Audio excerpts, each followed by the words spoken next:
everybody in the Spectrum Nation? It's your girl TG. This is my co-host James. James, how you doing? I'm doing great. Oh, Yeah, guys, sorry for the late coming on.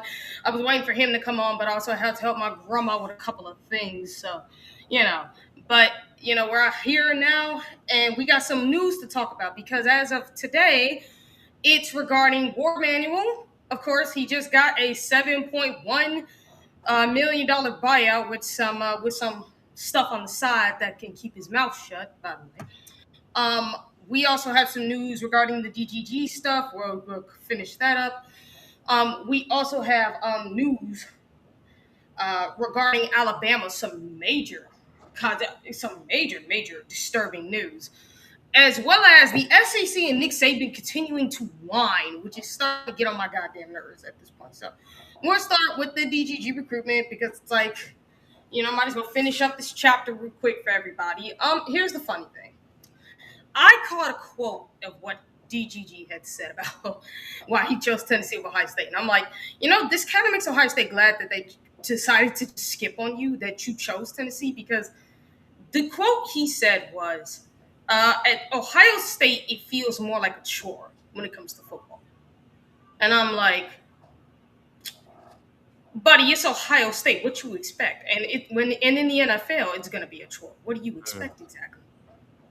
Seriously. What do you people expect? Do y'all actually expect this to be fun? I mean, it's gonna be fun. Don't get it no, twisted. Like at Ohio State, it's fun. In the NFL, it can be fun, but it's a business now. So now you have to be on your absolute A game all the time. You can't just assume that you're just gonna be all right. I'm sorry. I'm sorry. Like whether people like it or not, whether people want to admit it or not. So him saying that basically just telling me, brother, you do not want to work for being at Ohio. You really don't want to work for your spot. You just want to hand it to you. Is what that's telling me. James, what does that tell you? That quote. um, that tells me you're not ready to work. Mm-hmm. I remember when I was in high school and I was working. I was like, I want to make it to the league, and I need to go to college. And then I was like, oh, I can't go to Duke. I can't go to North Carolina because I'm gonna work hard. And necessarily speaking, it's not a shot at work ethic. It kind of is, but it's also when you're going to a school that prides themselves in perfection, when you're going to a school that prides themselves in being the best at what they can possibly do. Ohio State has always been a program that has put themselves high. Tennessee is a program that is building themselves or trying to be one of those prestigious schools, but also in their minds, they believe that they're one player away or one recruitment away or one moment away from being the best team in the conference. They're not. I think this shows first, any school you go to, it can become a chore, especially if you want them to win. And if you push guys the right way, it's going to feel like it's.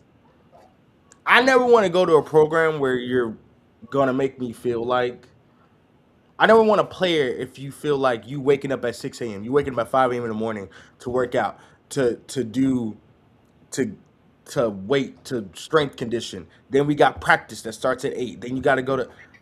That should never feel like a chore to you. That should feel like it's something you always wanted to do. I if I ever had the chance of being a coach, I would hope I would have guys that would be like, "Hey, coach, we got a 6 a.m. practice, right?" Like, yeah. Hey, coach, we got a 10 p.m. practice after we get done with class. I'm like, yeah. And that's not a chore. That's preparing you for Saturday. That's preparing all of these NFL scout recruits of when you do get to the combine in Indianapolis and they say, hey, he was one of those guys that wanted to be up every single morning, that wanted to strive, that wanted to show himself, that wanted to show his expertise, but also that wanted to win. So, hey, but what does this show? This shows that Tennessee is the scapegoat team in the SEC. Hey, I don't want to go to a big time team in Ohio State. I'll just go to Tennessee and show myself a little bit, see what happens, see what I can do. Let's see what win or lose. Who cares? You're gonna pay me NIL money. I might go to the league, might not. Who knows? But hey, at least you guys got a star guy that you guys can put on every single poster in Tennessee and say, hey, we got him. We got Jackson. We got our guy. We got the guy we wanted. That's the unfortunate part about this, and that is that is the thing that's so unfortunate about DGG, because I'm like, dude, you made me think, and I think you made Ohio State fans think, as well as the Buckeye program, because you know what made them feel like they could get this recruitment is DGG presented himself as the kind of kid who won about that. So there's two things about DGG that has to come into question: either you contradicted yourself, or you're a liar, or you're possibly both. Those are the three things I can think of, because you're either one of the two or you're both. Because either you lied to the Ohio State program, but also contradicted yourself, because you may say, I don't want to carry 30 balls a game, but now you have to do that at Tennessee, because you have to think about this. You got to think about this. For Tennessee, it's this simple. If you're paying DGG all this money, you give him all these perks, what does that say about your running back room, buddy? Like, how bad is your running back room that you need to do this for one guy? Ask yourself that question, people. How bad is your running back room?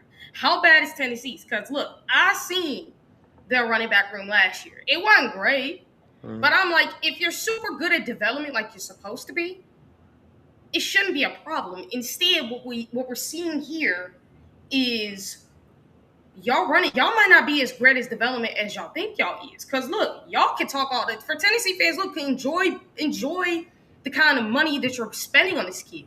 Because here's the reality. If he doesn't pan out, what did you waste that money on? Because think about it. What running back? Because that 3-star y'all were in on, he going to Arkansas. He ain't playing behind no freaking David Gabriel George, especially with the perks his family getting. What makes you think he going to go there? He going to Arkansas, people. Yeah. He going. like you basically just missed out on a running back right there. And now you have no backup plan for if DGG don't work out. Because what it tells me is this kid didn't want to work. You're basically telling him it's like Bryce Underwood all over again. Let's not. Can we not talk about the Bryce Underwood story? No. This is the perfect example. I'm not gonna crap on this kid today. I'm not trying. But I'm telling you, because think about it. Bryce doesn't have to work hard because Michigan is paying him $12 to $15 million a year. Why would I have Nico when y'all paying him that $8 million? Like, you guys have no quarterback. As a matter of fact, I've even seen it with people who were at Tennessee who know that their quarterback situation isn't good right now. It isn't. Like, Faison Brandon looks like an okay quarterback, but he's barely beating out George McIntyre, who looks like he don't even know what he's doing. Seriously, like, what's your quarterback situation looking like? At least for Ohio State, you got what? Julian Sayin, Teddy St. Clair, that other kid that they got from Ohio who reminds me a lot of C.J. Stroud in a sense. He's a really good freaking quarterback. Then Brady Edmonds. And it's like you possibly have another quarterback coming in, Christopher, I forget the kid's last name, but like people know who I'm talking about, the quarterback in the 2028 class. He looked like he could be coming to Ohio State. So you got like future quarterbacks, and look, Ryan Day is a quarterback guru, people. That man know how to develop a quarterback. So you pretty much have a quarterback future set for Ohio State. What does Tennessee's look like? It don't look good. So DGG, either you want to carry the ball 30 times a game, or you want to be on a winning team where you actually have tread on your tires. Because here's the funny thing.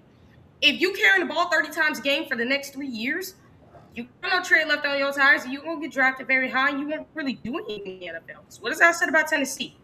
They ain't great at development. If they were, they wouldn't have to pay their players this much money, or they wouldn't have to pay high schoolers this much. It's just a simple fact, people, whether you know it or not. Okay. I first want to say, what happened to the grind hard high school kids that used to come out of high school, ready to work, ready to strive?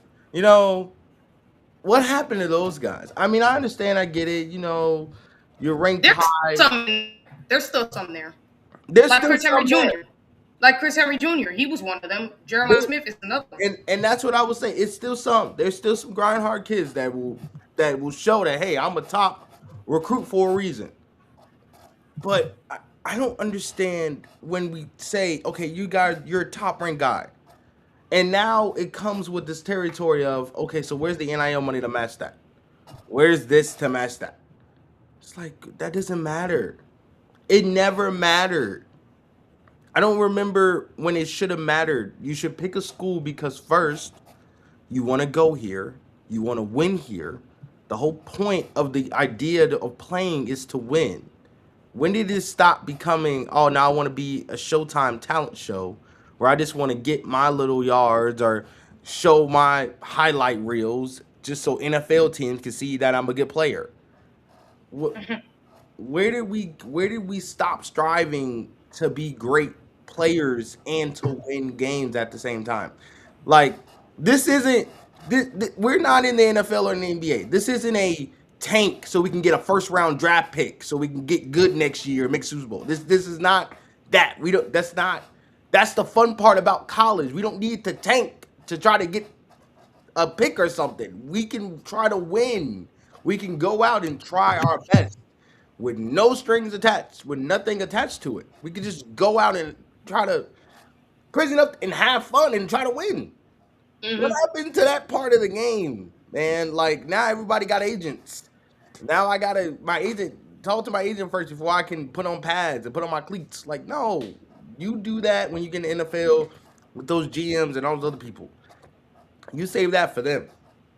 But Hmm. this is football time. This is when you should want to play. This is when you should want to play with no strings attached and just have fun. Oh, absolutely. And thank you, Tyler, and Troy. Thank you guys for coming to the show and seeing you guys and telling me about the quarterbacks. It was very. I'm already pronouncing his name so bad. Fahey and Vargas. Yeah. Both of them are the two that Ohio State has moving forward, and this is something I've been talking about before. Because, like I said, with Tennessee, I'm struggling to know what the quarterback future is going to look like. Because, like I said, if Faison Brandon was the special quarterback, I don't think you would hear people talking about him like as if he doesn't know what he's doing, or that he looks like he looks no better than George McIntyre, who don't know what he's doing, who looks like he doesn't know what he's doing. And from what I've seen of him in the spring game, him and Faison, I'm like, yeah, Tennessee's quarterback future is so bleak. I'm like I said, I don't trust you, Josh Heupel, with your ability to develop quarterbacks. You suck at this. You are worse than freaking Lincoln Riley. And what the heck does this tell you? At least, like I said, Lincoln Riley is terrible at developing NFL quarterbacks. But at least the man can develop college quarterbacks to be ready to play for his football team. And no matter how bad his defenses are, I'm like, your offense is what's gonna make their defense look good. I'm sorry. That's just how bad of a future you have it on Tennessee right now. And I don't know how much longer Josh Heupel gonna be there. I don't. I don't. I agree with you on I don't know what Tennessee's future is. And that's why Tennessee, I guess, is banking on hoping that Gigi Jackson can be like this top guy for them. And hopefully, maybe he can put Tennessee in a good place where they can get a quarterback to want to come there next year, if he's there or not, to at least hype up the idea of getting some guy to be like, oh yeah, I want to go to Tennessee. I like their program. I don't know, or sell the cheerleaders, do something. Sell the band. At this point, be like, hey, we got something. We got something for you. I don't know. I I think this year falls on a lot of teams. I think Ohio State has something to prove. Of course, they always do. I think Yeah. Tennessee has added themselves to the mix. Now they have something they have to prove. Texas Tech, they are another team that has something they have to prove this year. So it's a lot of teams that have this now chip on their shoulder. And now Tennessee has put themselves in a more position because now they have to prove we're an adequate program. We can have an over 500 record. And maybe you guys banging on us at the wrong time. I don't know. Right now, Tennessee still looks at that team that's still trying to ramp up the engine, and they haven't went yet, and we're still waiting for them to go. Yeah. I mean, Tyler here is right though. Hooker is the only one you've really seen. I mean, him and Nico are actually the two that really made him look good at that. But you see how badly Tennessee screwed that up. So it's like you screw up with Nico, Hooker gets hurt, so your season's pretty much squandered at that point. Yeah. And then it's like, okay, who's your other quarterback? Because like I said, at least for Ryan Day, and as much as us Ohio State fans be getting on him about trying to play the younger quarterbacks to give them more of a to get them more ready, to get them more reps, so that when it's time for them to come in, they can be ready. At least, like I said, Ryan Day, I confidently believe our backup is going to be better than any quarterback at Tennessee. Like, even though we all can, have our ifs, like we don't know how good he could play. I'll tell you this: I'd rather have a quarterback from under Ryan Day who would back up than a starting quarterback from under Josh Heupel. And the only two good ones he had, they both like one got injured and one left. I can't fight those odds.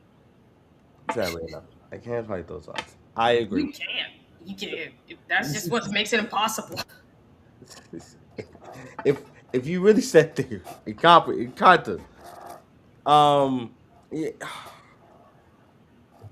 you lose. Okay, in Tennessee's, it, if we go back to last year, this is the first year without Nico. Nico goes to UCLA, so now it's kind of like a make or break. Let's see what we can do without Nico. We really need him in their minds. He left, cool. We got somebody else. He goes down. What's next? Now, Tennessee going into this season, it's still a lot of question marks that still have to be determined. Running back has been answered. Your running back problem has been answered. But now it comes down to, Or so we believe. or so we believe. But now, does this mean that we're turning from a passing game Tennessee to a running game Tennessee? And if we are, can you guys handle a running game Tennessee team? Can we do a running game, or can we add a play action? Can we make some trickery stuff happen? I don't know. Or are we just gonna have to play solid base football? Mix things up. Can we even do that? We don't know what we can do. We like this is where I feel like Tennessee's question marks come because we don't know where they're good at and where they're struggling at. Because right now we can see everything as a whole. Because there's so many questions that have still not been answered. Defensively, can you hold teams to get your running back on the field if that's what you're gonna do? Because now it comes to if he can't get hot, if he can't get you the yards that you need, how can we make it to where he can? Can we add him into the passing game out the backfield? What can we do? I remember watching Las Vegas a couple of years when Derek Carr and it was Darren Walker, and it was just that show the whole way through of just them. It was just a bunch of tight end action. And sometimes it worked, sometimes it didn't work. But the times it didn't work was because teams realized this was your only target. Your only option was this. So for Tennessee, do you have options? Or are you just banking on this being the guy? Like I said, we're going to see the whole rollout. They're going to put him on every single park bench, bus stop.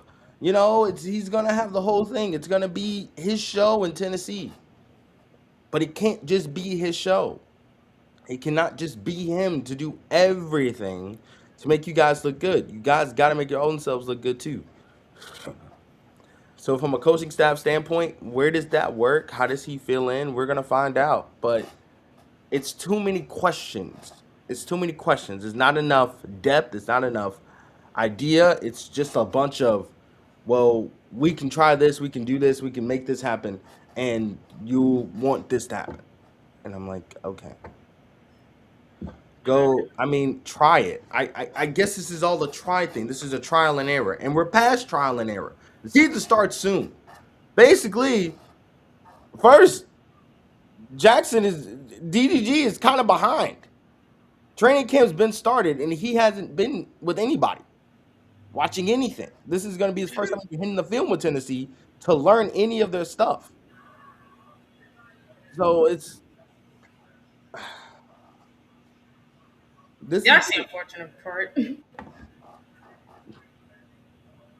I don't know. It's I mean, Tyler probably says it better than anybody. Under Heupel, they have a losing record on the road when it's not on Knoxville, and even when they are in Knoxville, they still lose a lot of games, regardless.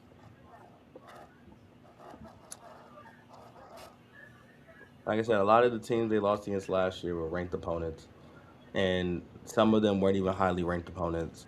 So that means that there's something that there's still an identity they're struggling with. I don't think he fits the. I don't know. I don't know if he changes the identity or if he makes the identity better. But I know that when Tennessee plays, there's gonna be a lot of eyes. Now, is it going to be for a good reason or a bad reason? We're going to find out as the season goes. I would say it's mostly a bad reason. And like I said, if they think David Gabriel George would save them, he won't. He won't. I'm sorry, people. He won't save them because at the end of the day, you still gonna find yourself in a in precarious situation where it's like, I don't care how good you think your running back is. He still has to play the game, and guess what? You have to have weapons around him for people to actually take seriously. What do you have? Now in the SEC, I can tell you this: defenses aren't as good as what they once were, but you still get your butt kicked by them regardless. So And we that's got to see. and that's why I say I don't. We got to figure out where Tennessee lies when it comes out after offense, because as of right now, we've only named one guy that we think can be a threat.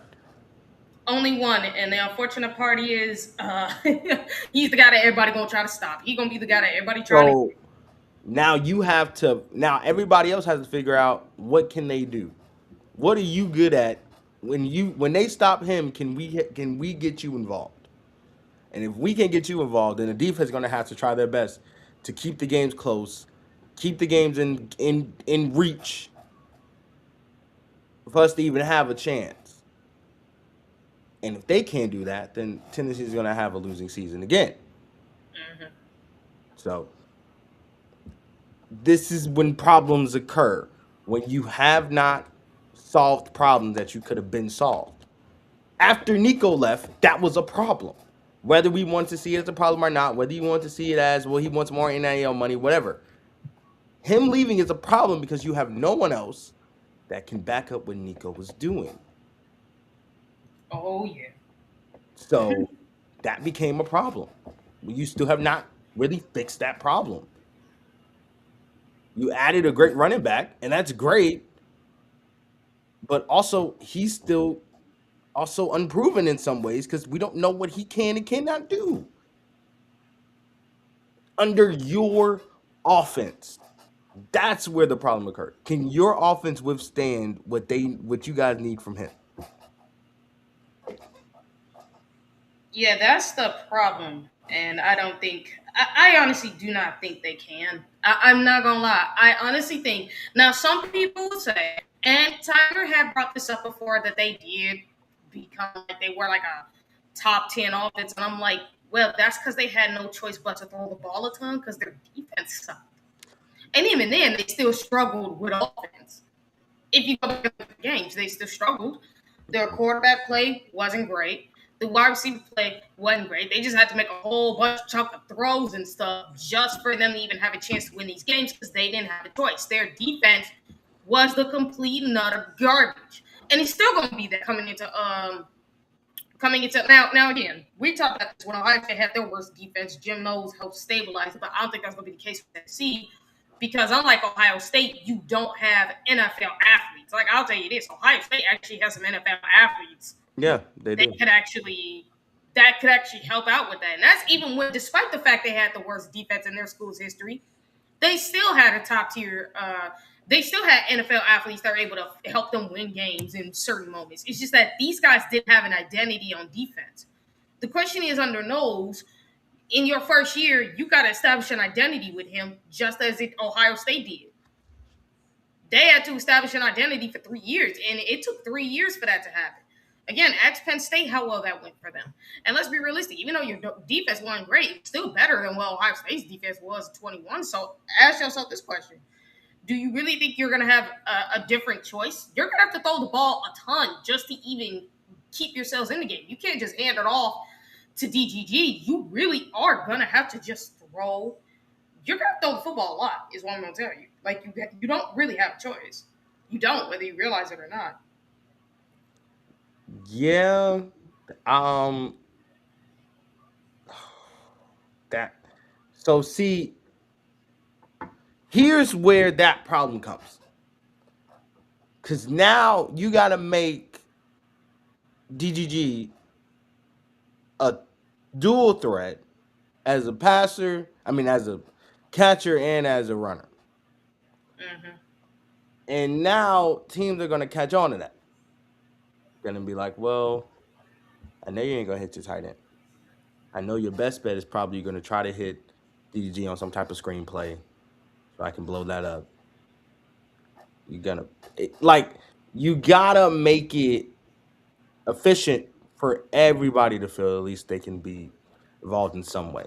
Now, the way you do that as a coach is you throw some stuff in that maybe looks like running like I'm not saying you run the ball like every single possession because that's don't do that. That's not gonna make logical sense. That won't help you at all. That won't help you at all. And something tells And me you're not, and you're not them. You're not the people up north. You're not them. You're not gonna be able to run the ball and think it's gonna work out for you. Because even I tell you that works better for them than y'all. And trust me, and, y'all not as physical as them. You're and, not. and something tells me Tennessee's gonna try it.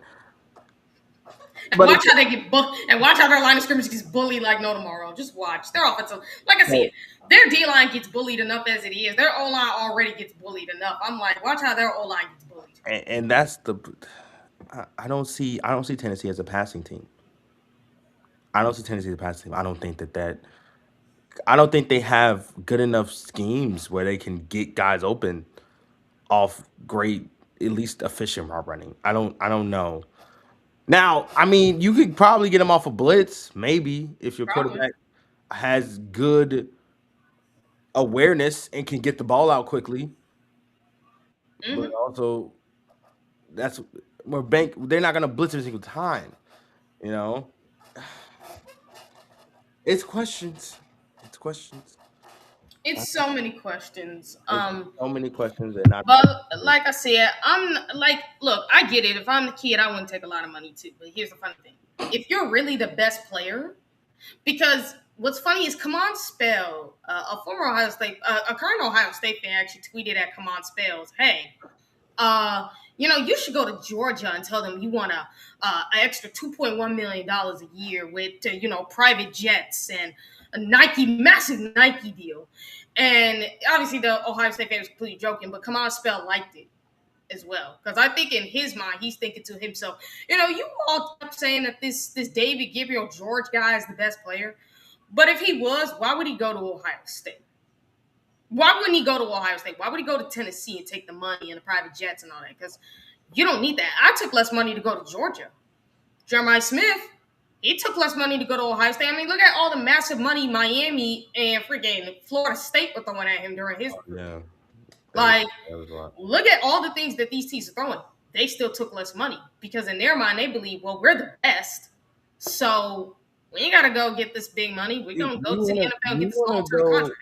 You want to go to a team that first can build you, and secondly, you see a chance of being in the playoffs.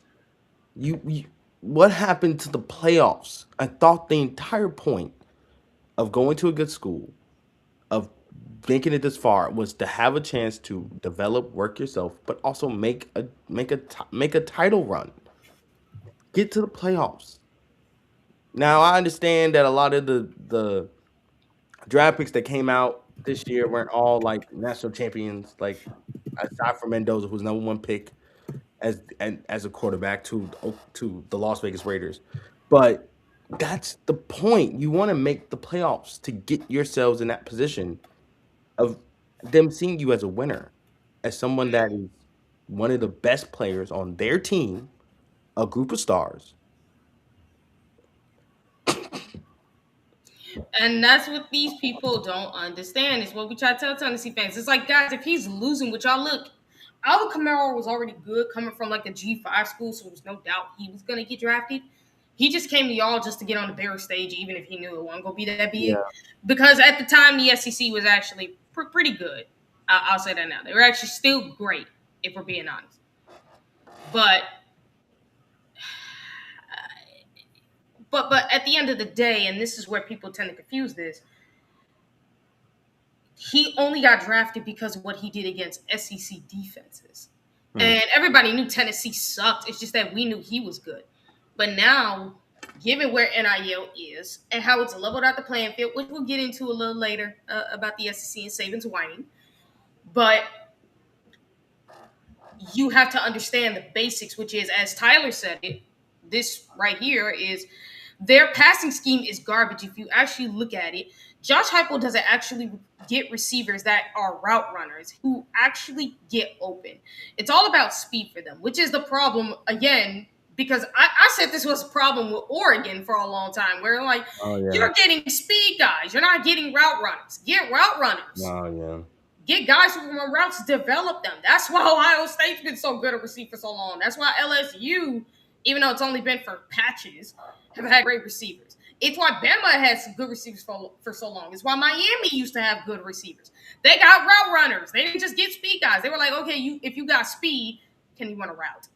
That's the problem. Like, and that was Tennessee's wide receivers problems last year. It's the same 2024, same problem. Even when you guys go to the NFL, y'all think y'all the fastest guys? Every DB can match your speed. Yeah. I don't know why everybody believes that I need a fast guy to run deep routes. I can't. Everybody doesn't go deep. I don't want to test a DB all the time. Give me something. Run a slant. Give me a curl. Come back to the ball. Give me something that works. I mean, as Tyler says, some people just want to be losers, which I'm not about that. But it's and that's. But at the same time, though, it's like don't sit here and tell me that you about winning. Don't sit here and tell me you don't want to carry the ball 30 times a game, because I think that's what really ticks Ohio State fans off, is the fact that y'all that the uncle, especially because he was fangirling for Tennessee, and the uncle and DGG and the family, you all basically lied and or contradicted yourselves. Everything y'all said wasn't that important. It ended up being important in the end. It did. Like you basically just lied and or contradicted yourselves. So now everything DGG doesn't want to do so he could go to NFL, he gonna have to do now. Yeah, he doesn't. He gonna have to carry the ball. He gonna have to be a bell cow running back, because ain't no top tier running back going to come play with DGG knowing that his family get nuts and they family not. Like, for Tennessee, if you want some top tier players to come play for you, you gonna have to give them the perks that you're giving DGG, because here's the reality. But they did. They lost the top tier players. That's the unfortunate part. You gonna have to give them perks. You lost Nico because you didn't give it. And then they said, well, we got to get this running back a private jet, probably his own dorm, like a full dorm with nobody in there. Like, that's what you gonna have to do for everybody now. Every top tier guy you go after. Yeah, because now recruiting has changed. He's like, you guys gave DG his own Hummer. I want a BMW now. Sign it up, Tennessee. I want to play. You want me to play for you? I want that. But it shouldn't have to come with that. That shouldn't have to be the case. But also, you guys have not made your school one of those schools where I'm just openly want to recruit myself to it and be like, hey, I want to go play for Tennessee. Said no one in a 50-mile radius. But maybe there's that one kid that wants to play for Tennessee. Maybe. Yeah, that's just the unfortunate. In a 100-mile radius. It's only going to be somebody who grew up a Tennessee fan. That's it. So, I mean, they basically have hurt themselves. And at that point, they're probably going to play baseball. But probably. But maybe they'll join the football team just because. Yeah, but speaking of money, you know, the War Manual got $7.1 million from Michigan to keep his mouth shut. But apparently, he might have gotten some other perks, not just that. Because given all the given all the stuff that happened, War Manual could have easily got more money. I think he got way more perks than just $7 million with all the dirt Oh he yeah, had. I don't think that was talked about in the deal. Yeah. Probably. Yeah. Yeah, no, like Justice Sparrow pointed it out, but if for those of you who don't know, Justice Sparrow, good friend of the shows, friend of the OHL podcast, myself and Sean have interviewed him multiple times. We've had great chats with him. Um, and if you guys haven't checked him out, go check him out right now on social media because he's been breaking the news on all of this, and he's been 100% right thus far. Maybe not on all the way through, but he's been right pretty much 99% of the time. Right. So let's be real. Go to him if you get the opportunity. He reported on this stuff. So tell me what you think about the whole War Manual thing, because I'm not gonna lie, that one kind of threw me for a loop. I'm like, I was like, you know what? I know he got more than that. There ain't no way he got less than that. I think Michigan is trying to tie up loose ends. He was a big one because he knows what a lot's going on and behind Michigan's closed doors. I think it's a lot more perks. I think he definitely take money out of it. It's some stuff that they gave him to be like, what else do you want other than money that can make you not go to the NCAA and tell some things that we've been doing. It's like, well, I don't know. I've been hearing guys getting private jets and Hummers and paid out houses. You know, I can use something like that. I can use a vacation to Fiji. You know, I know that's what he had to do. There's no if, there's no as, there's no I buts. can This use man had to you do know it. I can use some of that. I can use a box at Michigan 24/7 free even when y'all don't have games. You know, Mm-hmm. free stadium use. I can use it. I don't know. It's something. I I think Michigan did what Michigan was going to do. They had to make sure that they keep everything under closed wraps, where the information that the NCAA knows is all the NCAA needs to know, and that he doesn't tell more. And they did that, and now he's gonna make it where, hey, I don't know a lot. I know a little. I don't know a lot. Or they're gonna tell him what he should say and not what he shouldn't say. And now they have that. Now they have that. But now I think what happens now. Now he knows he has Michigan in his pocket. Now he knows that he can do what he wants to do, and Michigan has to bend over and say, "Okay, yes, sir, no problem. Anything you want." That's what we just saw here. This is all. That's all it is. Now, from a football standpoint, back to the daily program. Nothing changes. We make. Except you still got to deal with the Chris Partridge lawsuit and the Page lawsuit, as well as another lawsuit from a former coach of Michigan. So y'all still got some lawsuits y'all got to I settle. mean, yeah, yeah. Other than that, uh, lawsuit stuff still got to get thrown out. So we did get you 7.1. What these guys want, we don't know. They want probably more, or they want perks. Who knows what they want? Of course they want perks. Like Paige, she's the woman that Sharon Moore was cheating on his wife with. Oh yeah, no, she has to get everything. Yeah. She might need to get to school. She might need to get the football program for herself if she wants it. She gonna want a lot. She gonna want a lot. Cause we can't put Moore back in the spotlight. It can't be any more drama. Moore's not the coach anymore. He has to stay oblivious in the shadows. If she comes out and was like, well, that's not all he did. Like we got more I got more stuff to say. It's like, Mm-hmm. no. What you want? What you want? But like also like again, she was given a raise every 3 months. I don't know how this was oblivious to people. How were you that good at your job in under a 3 month stand? And the team was still like below 500. I don't know what you were doing that you deserved a raise every 3 months, but that's not here nor there. Um, yeah, they're gonna have to give her some stuff. She's gonna definitely be in Michigan's pocket for a while. But that's what Moore put them in. I don't know. Well, there's something with Michigan coaches. What's going on? Oh no, I mean it's the same thing with well, James, what happens when the Blake Horn LLC drop, because we know that will happen as well to get you in time. She ain't wrong. That does happen. They kind of screwed. They don't happen that, Yeah. because that is still factual. There's still truth to that. There's still evidence out there about that. So I'm not gonna lie. What do you think would happen if it does? Because I'm not gonna lie. This What came out. happens when the Blake Corum comes? Oh, Will.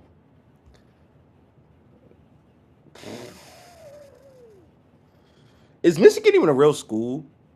Can we can we determine that they're like a real university at this point of the game? 'Cause I don't. Every time I look up, it's something makes me think that Michigan isn't a real place. Because it's only in Michigan. We like I literally I don't get it. I don't get what happens at this school. And people really brag about this school. I don't get it. I've met people. And they're like, Michigan was the funniest experience I've ever had. Like, they're such a great school. And I'm like, what are you, are we reading the same articles? Are we looking at the same things? When that comes out, we're definitely gonna be, they're gonna definitely be in some fire. More fire than they already are. But I think at this point they're used to it. I think they're used to being in the spotlight of, hey, you guys did something else that was illegal, or your player did something that you guys openly knew about. Did you guys like reprimand him? Did you guys like do something about it? Well, Well, it's known that everybody in that program knew stuff that was going on. So, you know.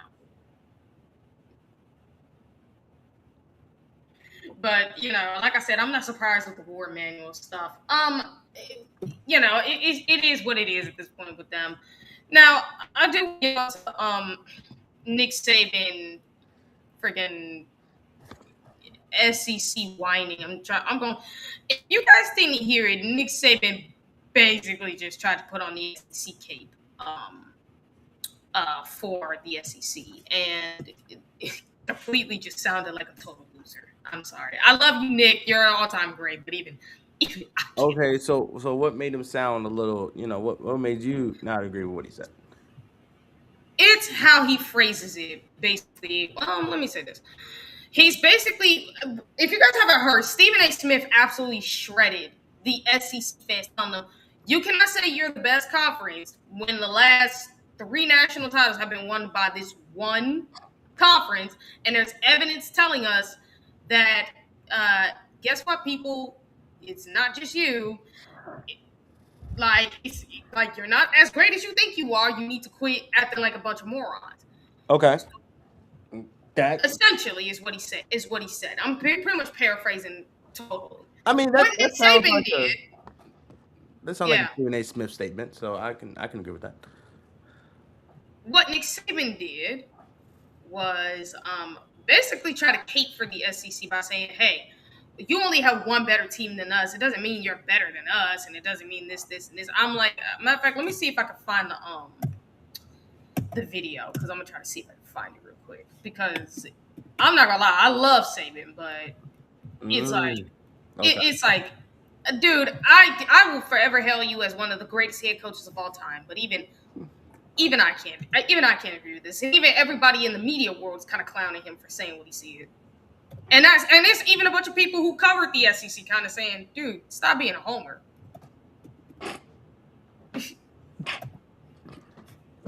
We're basically telling Nick Saban, hey, stop defending the conference that you ran for almost a decade. No, because here's the funny thing. You weren't just a SEC coach. Don't forget, you coached other places before then. And I get it. He dominated there for a long time. But Saban, you also have to Yeah. understand that Times have changed. well, times have changed, and more importantly, you guys cannot just say that, oh well, it's one better team. Like, let me remind you of something. You have won 7 national titles in the SEC. 1 at LSU, 6 at Bama. So basically, you carried the SEC. Then you have 2 with Georgia, 3 with LSU, and 1 at Auburn. That's it. The Big Ten only has 3 teams, almost the exact amount that have won. So wait, is he saying Bama's the only is the great? No, it's like he's trying to say that the SEC is better than the Big Ten, essentially, even though the facts completely contradict that. So the But SEC is better than the Big Ten. in a sense, I'm trying In to a see if I sense. can find the video because like I said, I know it's up there, Huh. and I'm seeing Okay. how my computer has been acting up. I'm starting to catch drift here. Okay. Oh, here it is. Basically, James, he said the SEC have more teams in the playoffs because they're a better conference in short summary, which he's not wrong about that. Okay. Yeah, like that's what he did say, as a matter of fact. Okay. So basically, In a basic. basically speaking, the SEC is a better conference because we've had more teams in the playoffs compared to other conferences. Mm-hmm. And that's what he tries, because they try to say it's that you didn't win more. You know, you won more national titles. That doesn't mean you better than us. I'm like, y'all be bragging about how many national titles y'all won, and guess what? Most of them have come from 3 teams, and only 1 came from a different team. I don't agree with that. Yeah. I don't agree with that at all. I don't think because a playoff. How many of those SC teams have actually won in the playoffs and didn't get eliminated in the first round of their playoff selection?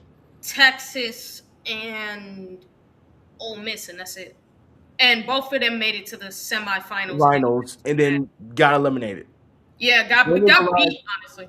When was the last time an SC team has been in the national championship since Nick Saban left? 2022.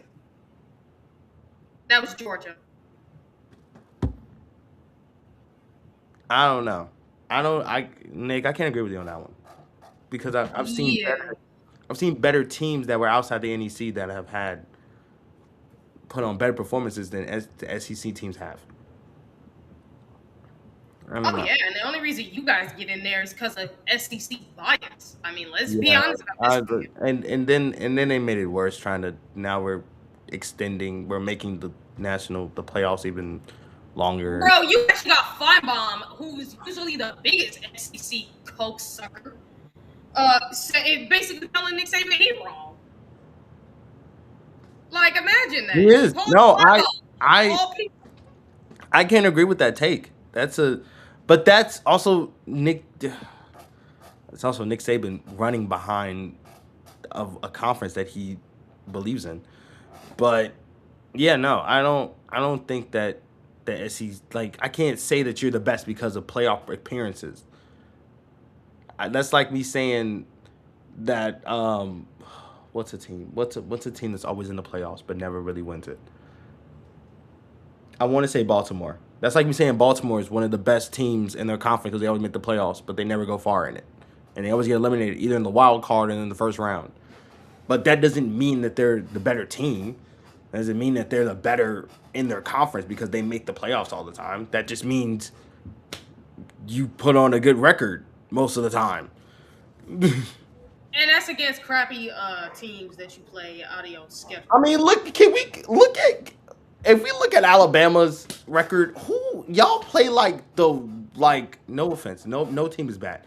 But y'all play teams that y'all know y'all can beat in under a quarter the first 3 games of your season. Y'all don't play a ranked team until maybe week 5. And then by the time you get to them, win or lose, then we're going to say, well, they were still preparing or something. Like, they're still going to make an excuse for you. Like, it doesn't matter. I don't ever like that. I never like that at all. Of certain teams that get to play like the low teams first, and then at some point they're looking really good, and now we're gonna put them against a team like a Georgia, or now they go against Oklahoma, and now we're like, well, they should win, right? And I'm like, I don't know. They haven't. Yeah, they're really good on paper hypotheticals. Yeah, and I'm like, they should, but are they? They haven't played competition. They didn't play comp the first 3 games of their season. They played guys they knew they can beat easily, and they didn't put no effort in. Like, those, basically, their practices were walkthroughs. That's the unfortunate part, and the fact that the fact that you have these SEC people trying to say that the SEC is better, and it's like, look, I used to love ESPN, but as I made it to high school, I started to realize that um I think I might end up being smarter than these people because it feels like these people are making me feel stupid. I I'm not gonna lie. Sometimes I listen to Stephen A. and all of them, and I really ask myself the questions: Are we? Do we pay him this money because? Except this is the one time this is the one time Stephen A. Smith actually sounded like he actually knew what he was It's talking about. sometimes Like, no. It's sometimes I have to give him credit. Sometimes I have to give him credit. Sometimes I have to give ESPN credit. They sometimes sound smart, but sometimes I am looking at my television and I'm like, I can make a show like this and have better takes than what I'm listening to right now. But you're right. Yeah, I can't agree with that take. Nick, I love you, Nick. This is no hit to Nick Saban as a coach and as one of the greatest ball no, players, but no. but No. no, like we Yeah, just can't agree no. with you on I that. can't agree with But that. I will say this. I will say this.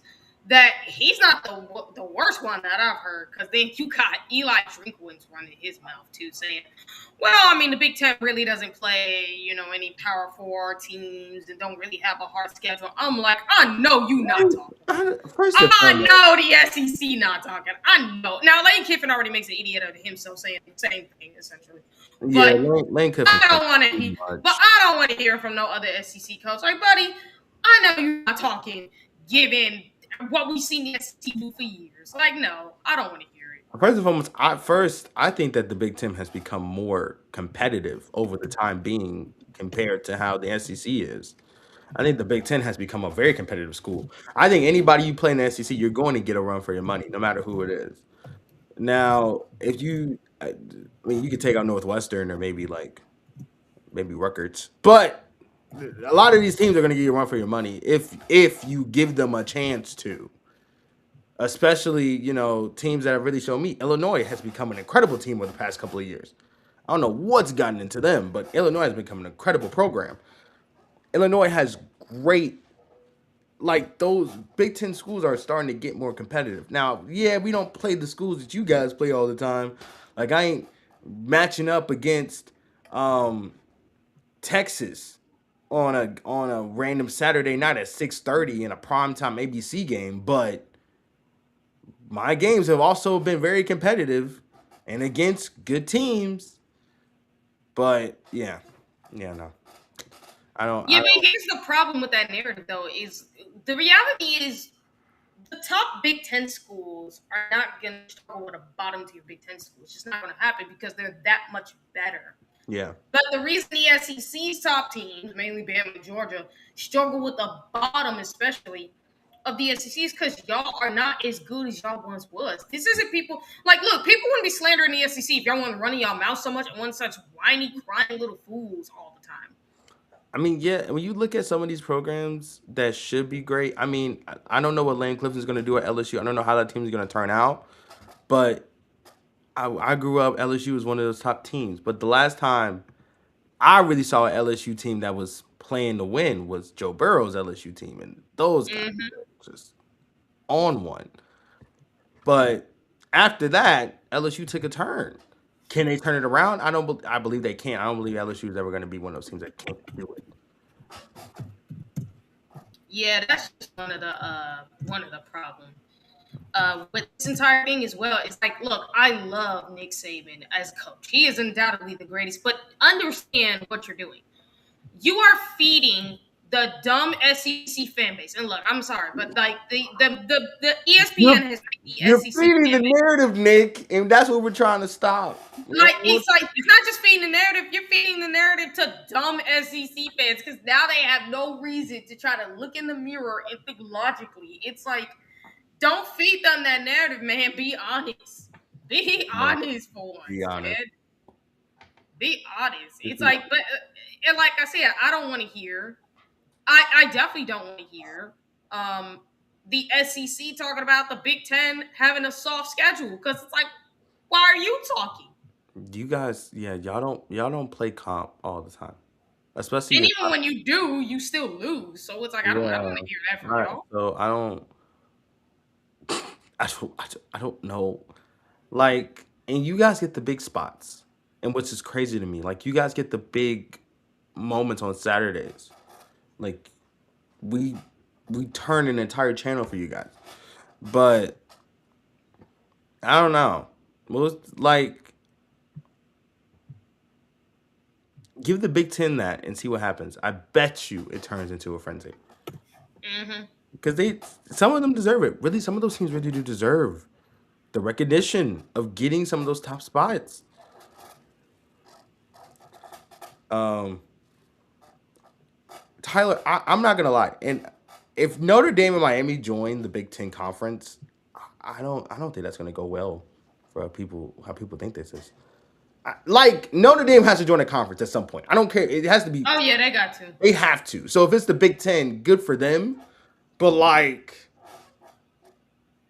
doesn't that now it's a bigger narrative. Now they're gonna be like, well, Notre Dame finally joined the conference, but they need to join the conference with like a bunch of Power Four teams. So are they still like, should they still make the playoffs? And I'm like, oh goodness gracious. No, So that's how the narrative is always going to be when it comes to the SEC versus the Big Ten. Because it's like they try to make it seem like all these Big Ten teams. I'm like, but yet when your SEC teams have faced Big Ten teams, they tend to get power slapped up and down the football field. yeah, And like I said, I predict that's going to happen with Mississippi State when it comes to Minnesota because I think Minnesota's a better football team, which was that terrible, right? And you know how people think about Minnesota. hey, Minnesota looked pretty dang good last year. They looked pretty dang good last year. I'm not gonna lie. They look I know they look good, but you know how people feel about them as well. And no offense, I like they're not playoff contenders by any stretch of the means, like. but they can beat some of the top Yeah, tier they can. SEC. They can. You definitely. We're gonna see some upsets this season. I for sure don't doubt it. We're gonna see some really good upsets this season, and then one of them might be from Minnesota. But I think they. I don't know. It's gonna be some interesting.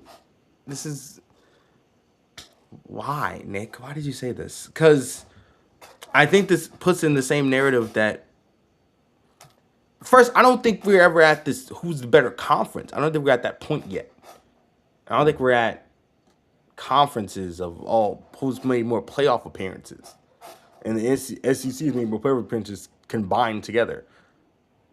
What? I don't, yeah, I don't get that one. That one. Yeah, Yeah, I don't understand it at I all. don't. And like I said, look, I had liked the SEC when I was younger, but I couldn't stand their fan base after a while because I'm like, why? And, Why I, should and, it, and no offense, I like the SEC. I actually think there are some good teams in the SEC that makes I it do too.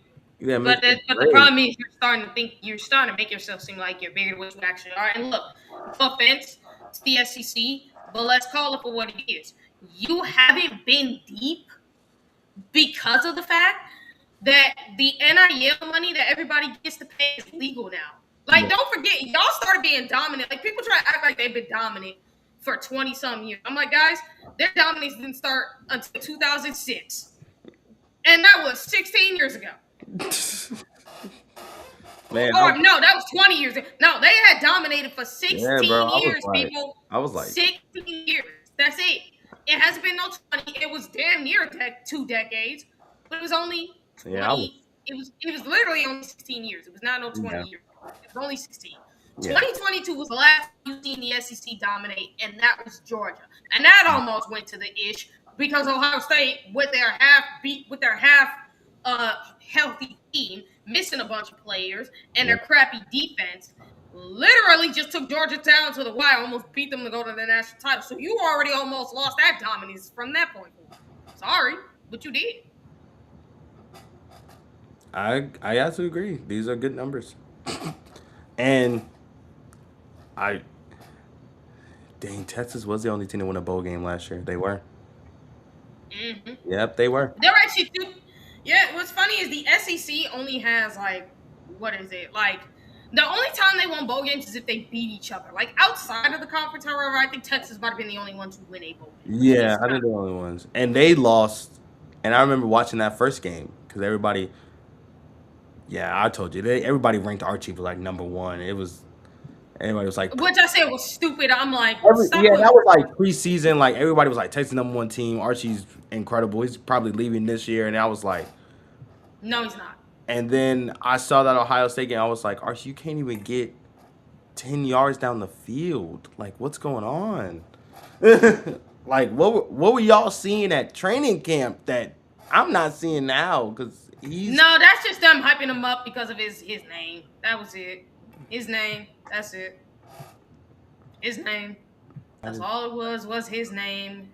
well this year he has something to prove. Actually, he really does. Another. That's the unfortunate truth. Yeah, guys, I can't find the actual video right now because for some reason I've been having trouble finding it, so I won't play it. But it is what it is. But if you guys haven't seen it, try checking it out. It's on social media. It's across on the SEC. Try to even find it on YouTube across the SEC media days. If you guys are Oh able to yeah. find it, I'm telling you guys, like it was the stupidest thing I ever heard in my lifetime. Now, on to the latest set of the breaking news, which unfortunately this one is more disturbing, and it's about it's an article about something that happened at Bama. Let me see Hmm. here. Yeah, it's an article about Bama. Okay. And it was super disturbing. Myself, Mika found it out, and I want to shout out Tyler because he is the one that brought this to my attention. Um, this is about a staffer who apparently particulated in a trafficking ring, a human trafficking ring. I'm not joking when I'm saying this. I ain't joking. This was literally. What year was he a part of Bama? He's been a part of Bama for a long, long time. He's part of their NIL department. He's their content director. NIL Oh, content director. goodness gracious. Uh He's the huh. content director. he is associated with soliciting prostitution and human trafficking. It's disturbing as hell, actually. And the article's right here. You can find it on CBS 42. His name is Robert Aaron Suttles. He was the director of content for the Alabama's NIL collective. And yeah, he was arrested for this nonsense. It was 15, and it wasn't just him. It was 15 other individuals associated with Bama whose names I don't know, but they haven't said yet. But there are 15 individuals a part of Bama who are arrested for this. And according to court records, he paid $100 for illicit activities, which hey, what is what is this? I'm sorry. This is so.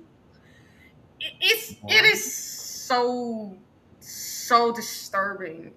This entire thing. I mean, first, I'm happy somebody caught on or caught him or like, bro, what? Apparently, he also had unlawful control of substances and unlawful possession of marijuana as well. Which, what are you doing? Yeah, this. Yeah. I'm not gonna read because, like I said, y'all can see the article. Go check it out on CBS 42 on that article. But That this is article is very, crazy. very disturbing to me. And again, this got notified to us through Tyler, who was also somebody who also CFB Home, which is the name of this page, who reported this as well. They were the first to report it, and this is disturbing as hell. Yeah, no, Because what like look, I thought the Matt like, Weiss stuff was what bad. are you doing, bro? Your job is to help with NIL of making content. Like, where do you have the audacity to get off of work and say, yeah, for $100, like I'm gonna move people? Like, that's crazy. Not only that, like apparently he participated in getting a prostitute. Oh, Oh god. Which oh, which God, which bro. is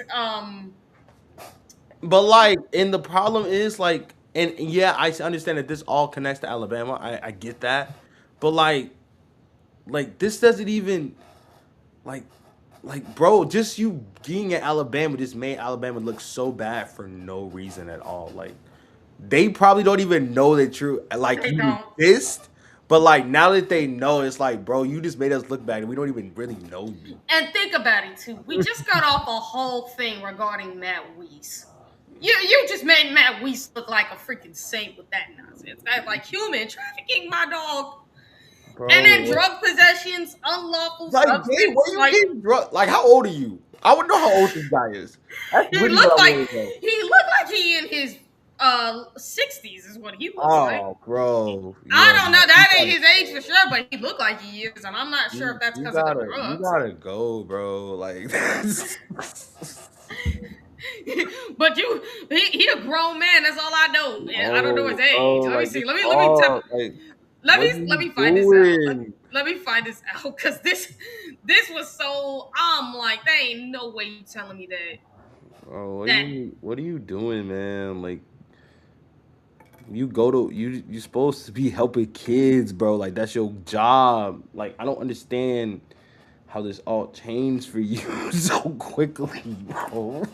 I think this might have been going on a lot longer than Yeah, we I realize. mean, they just found out, so it sounds like ugh, Yeah. So hold on. Let he me was. check this thing. It was only $1,000 bond. He paid that off in a day, bro. This Oh my guy, god.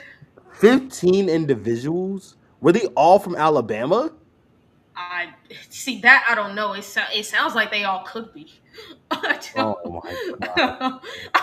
So he had I would hope that's not the case. I really hope it's so not. I man's hope it's had not. a whole club outside of Alabama's just university. That's crazy work.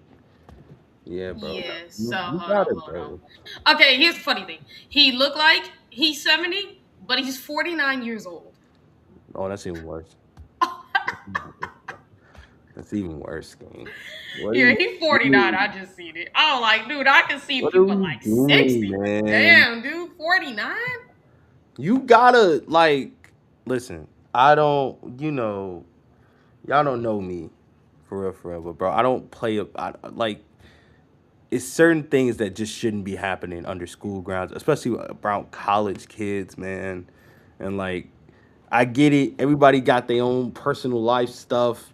I don't know what's going on with this man's home. I don't know if he has a wife or children or whatever the case is, or what he goes home to.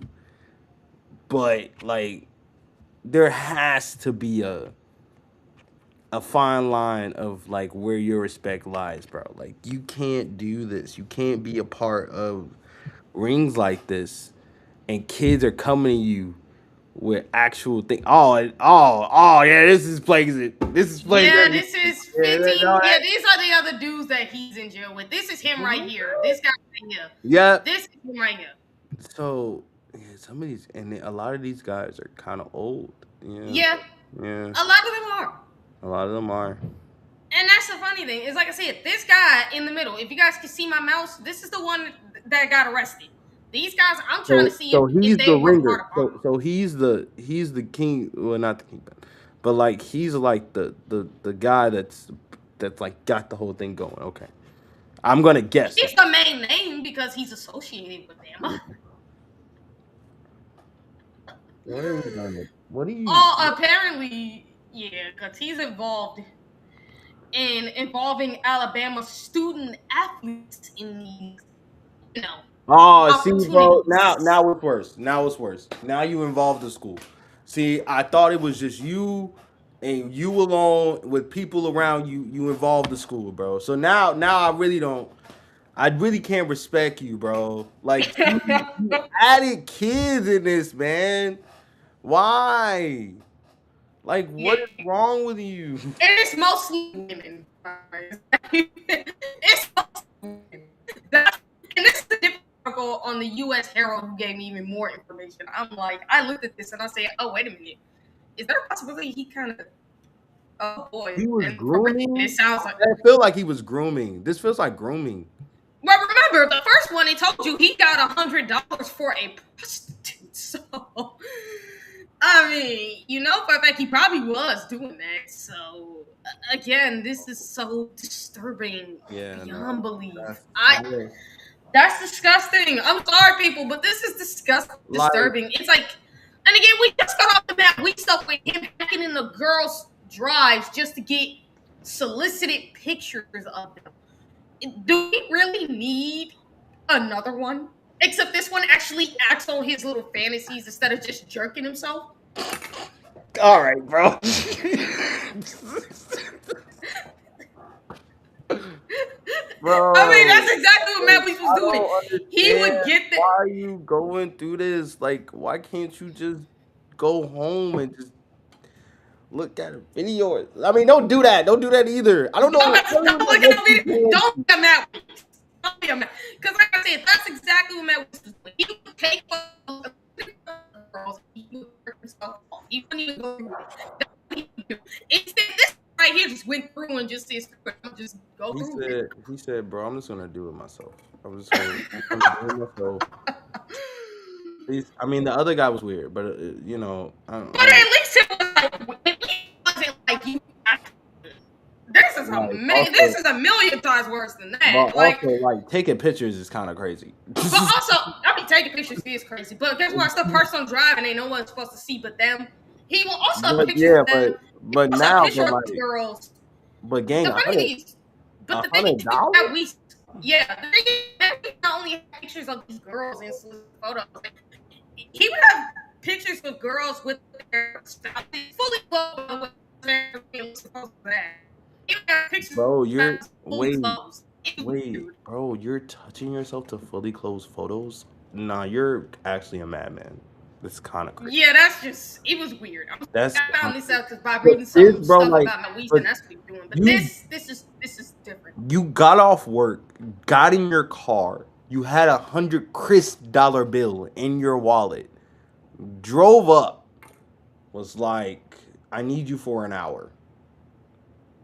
Like, that was the conversation, bro. Like, that's crazy. And then decided I'm gonna get some of the Alabama kids in it on it too. No, why are you involving me? Why do I need to be involved in your shenanigans? Yeah, And they're gullible kids, so of course they gonna say yeah, cause you run my NAL money. I would tell you, I just saw, I'm reading another article. They're giving you the names of the other ones, but apparently it was prostitution of commercialized soliciting. It was so disgusting. Oh gosh, bro.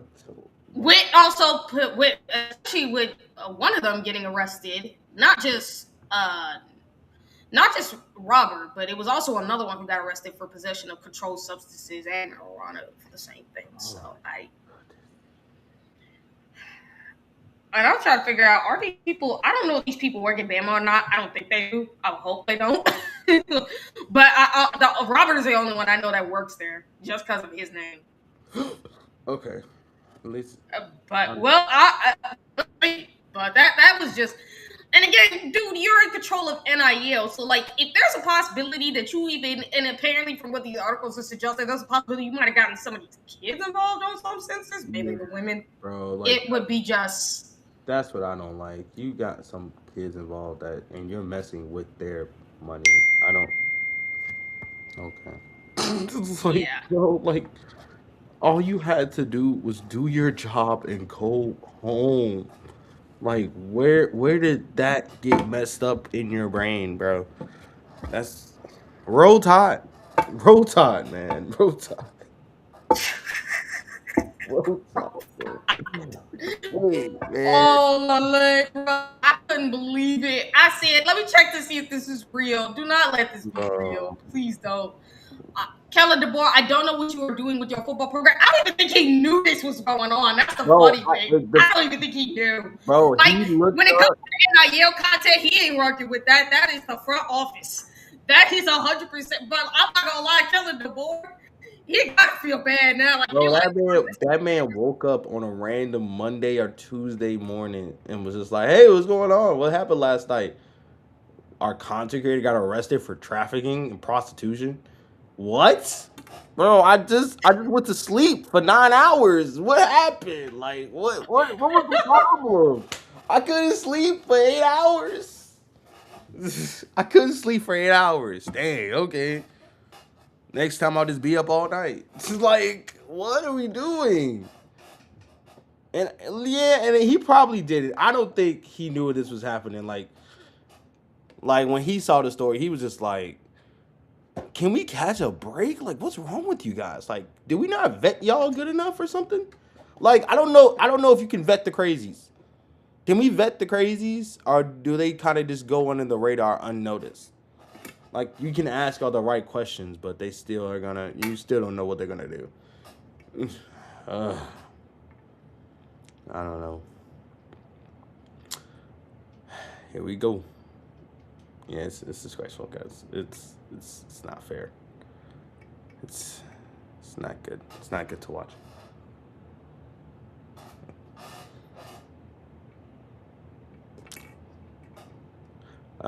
Hold on, give a second. I think TG's having some little technical difficulties. I think she's gonna be right back. Hopefully, she might have to restart her stuff up. Uh,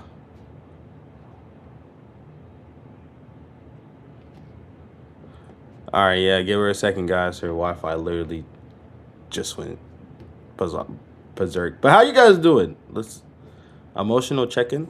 You guys doing good? How's your weekend? You guys do anything interesting? Yeah, sorry guys, my Wi-Fi just absolutely just crashed. But that was going on saying that this was absolutely just ridiculous. I still can't believe this story. Yeah, I I don't. I still can't. I'm sorry, people. Like It's just I so. couldn't even do commercial break because Oh yeah, she's. Give us a second. Give us another second, guys. Oh, there she go. yeah, that's just what happens. Yeah. Is I can't do it anymore with this.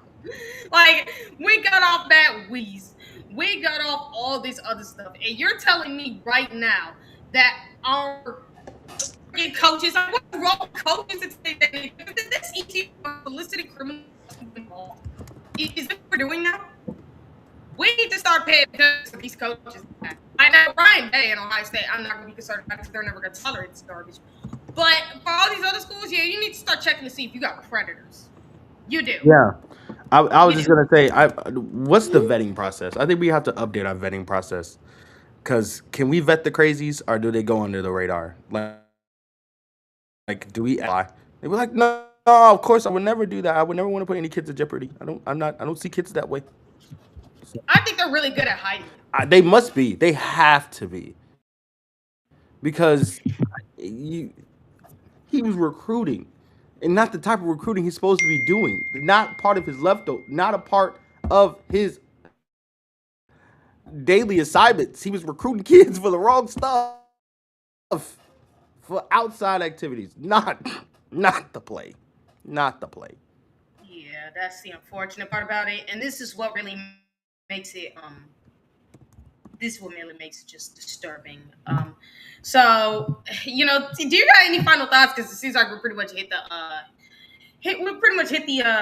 what you call it, and Eric and them are going to be talking about this on their show on the OHL podcast. You got any final thoughts? Uh, just in general, we had a good show. Of course, we talked about a lot. When it comes to SC, uh, football is an amazing sport, guys. But these are the times when programs and universities we get hit with stuff that shouldn't be. But this is lets me know that some universities, some stuff just goes under. Not always on their fault. That's not always about like what they did, but certain stuff happens. In other news, if you're from Philly, congratulations, you won a LeBron James sweepstakes. I hope you guys do it well. Have fun with that. We'll be watching. LeBron Yeah. in the East, back in the Eastern Conference, 76ers. He did not go to Cleveland. If you guys want him to go back to Cleveland, Ohio State fans, I'm sorry. He did not pick Cleveland, Kevin. Well, Cleveland fans, not all Buckeye fans, but Cleveland fans for sure. Okay, well, Cleveland fans, just straight out Cleveland fans. I'm sorry. I know you guys wanted another chance, but I'm sorry. Yeah, I mean, you gotta put it this way: you got Joel Embiid and Jalen Brown there, so what do you know? Yeah, you got Tyrese. He'll be fine. I think this takes a lot off of him. He can average his 15 points and keep it moving. If he wants to, Yeah, because remember he's just been step packing most of the time, so it yeah. is what it is. So All right, thank you guys for tuning in. I'm not gonna lie, you guys might want to check out the OHL podcast. They're about to pretty much launch soon and talk about everything regarding the DG recruitment to finish theirs up. Talk about the stuff regarding the Alabama, of course, incident, which is again still so dreadful. And we'll see if any more news comes about that. They'll talk about War Manual and more. They have a special guest live with them at the same time to talk about it. So, again, guys, thank you for tuning in. We are out on the spectrum. And by the way, this podcast is now advertised by the Amani Village, my new job, which I work, where it helps communities get into a better situation and also helps you advance down your bill. What I mean by that is your electrical bill and your other bills that you have to worry about.